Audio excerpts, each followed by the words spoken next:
বলেন, শবে বরাত সম্পর্কে নবী করিম সাল্লাল্লাহু আলাইহি ওয়াসাল্লাম থেকে 3টি আমল প্রমাণিত, রসুল থেকে 3টি আমল পাওয়া যায়। 1 নম্বর হলো কবর জিয়ারত করা। 1 নম্বর কবর জিয়ারত করা। বলে কিভাবে কবর জিয়ারত করা? মুখে বললেই কি চলবে? নবী করিম সাল্লাল্লাহু আলাইহি ওয়াসাল্লাম বলতেছেন, আম্মা আয়েশা রাদিয়াল্লাহু তাআলা আনহা হাদিস বর্ণনা করেন, উম্মাহাতুল মুমিনিন বলে রাসূল প্রত্যেক স্ত্রীর ঘরে পালা বন্টন করতেন। কোন স্ত্রীর ঘরে কবে অবস্থান করবেন, রাত্রি যাপন করবেন।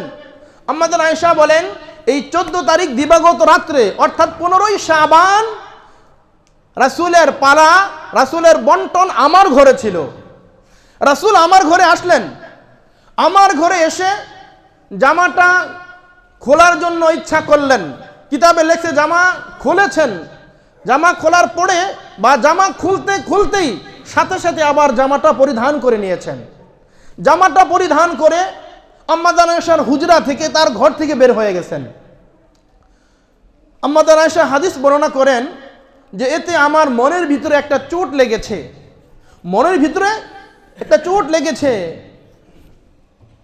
সাধারণত অন্য মহিলাদের অবস্থায় যা হয় আমি আয়েশার বেলায়ও তাই হয়েছিল। আমি চিন্তা করলাম, রাসূল আজকে আমার পালা বন্টনকে আমাকে বাদ দিয়ে অন্য কোনো স্ত্রীর ঘরে চলে গেলেন কিনা। আমাদের আয়েশা বলেন, আমি একে একে রাসূলের প্রত্যেকটা বিবির ঘরে, রাসূলের প্রত্যেকটা স্ত্রীর ঘরে আমি তালাশ করেছি, রাসূলের কোনো স্ত্রীর ঘরে রাসূলকে আমি পাই নাই। সর্বশেষ আমি জান্নাতুল বাকিতে গেলাম। জান্নাতুল বাকিতে সেখানে গিয়ে দেখি আল্লাহ রাসূল সাল্লাল্লাহু আলাইহি ওয়াসাল্লাম জান্নাতুল বাকিতে গিয়া সেখানে সকল মুসলিমিন মুসলিমাত মুমিন মুমিনাতের জন্য সেখানে তাদের মাগফিরাত কামনা করতেছে। সুবহানাল্লাহ, কবর জিয়ারত করতেছে।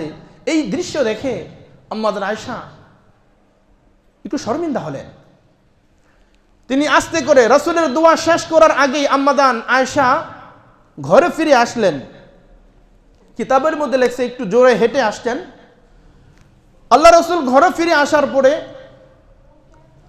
আম্মাজান আয়েশা রাদিয়াল্লাহু তাআলা আনহা ঘটনা বর্ণনা করেন, ইয়া রাসূলুল্লাহ, আপনি যখন ঘর থেকে বের হয়ে গেছেন তখন সমস্ত ঘটনা বৃত্তান্ত বর্ণনা করলেন।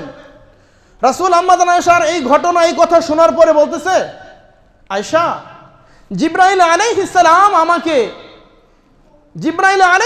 আমাকে এই মাত্র সংবাদ দিয়ে গেল, ইন্নাল্লাহ তাআলা ইয়ানজিলু ফিহা ইলা সামাঈদ দুনিয়া ফায়াগফিরু লিআকসারি মিন আদাদি শা'রি গানামি কালবিন।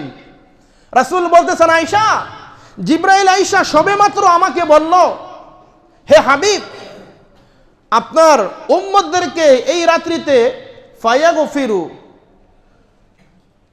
ফায়াগফিরু লিআকসারি মিন আদাদি শা'রি গানামি কালবিন, বনি কালবের গোত্রের যেই পরিমাণ বকরির পাল রয়েছে, ওই বকরির পালের যেই পরিমাণ লোম বা পশম রয়েছে, ওই পরিমাণ জাহান্নামীদেরকে আল্লাহ তাআলা আজকে এই শাবানের 15তম রজনীতে আল্লাহ তাআলা তাদেরকে জাহান্নাম থেকে মুক্তি দান করবেন। সুবহানাল্লাহ। কিতাবের মধ্যে লেখছে বনু কালব, বনু নজির, বনু রবির তাদের ভেড়া বকরি অধিক পরিমাণে ছিল। এই গোত্রের, এই 3টা গোত্রের, বনি কালবের, বনি নজির, বনি রবির, এক একটা গোত্রের এক একজন মানুষের 20,000 করে ভেড়া বকরি ছিল। কত?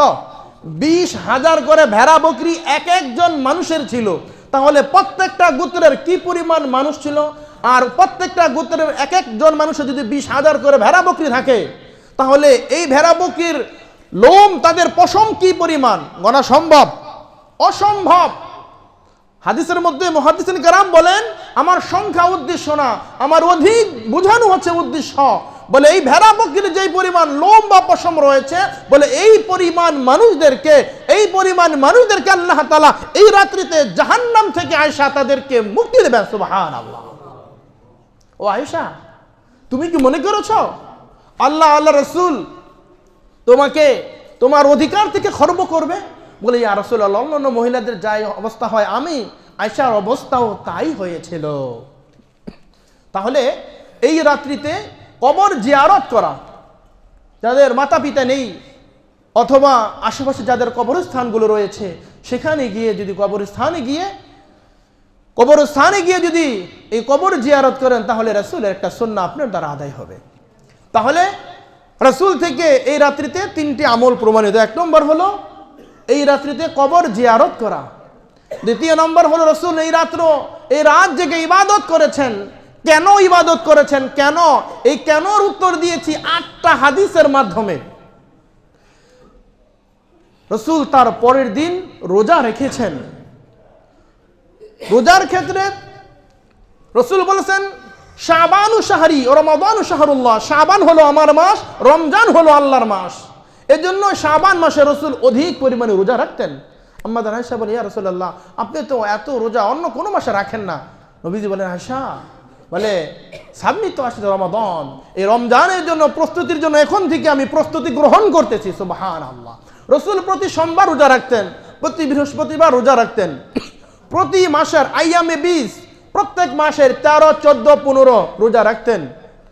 রাসূল আশুরার দিন রোজা রাখতেন এবং জিলহজ মাসের 1 থেকে 9 তারিখ পর্যন্ত রাসূল এই রোজাগুলো রেখেছেন।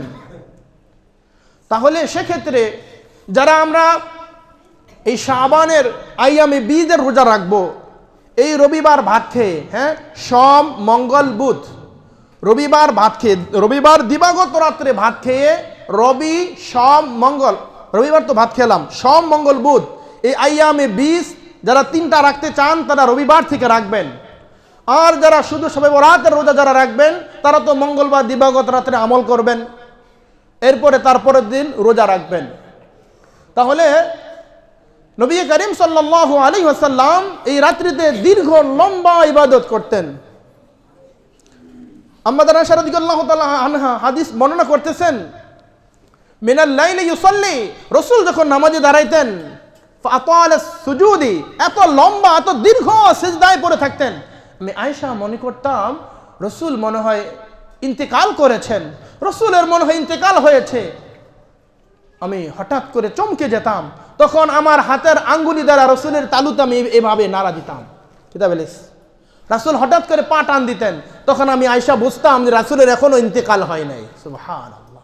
রাসূল তাহলে এই রাত্রিতে কিভাবে ইবাদত করেছেন, রাসূল এই রাত্রিতে কত মনোযোগ দিয়ে, কত গুরুত্ব দিয়ে এই রাত্র রাসূল ইবাদত করেছেন।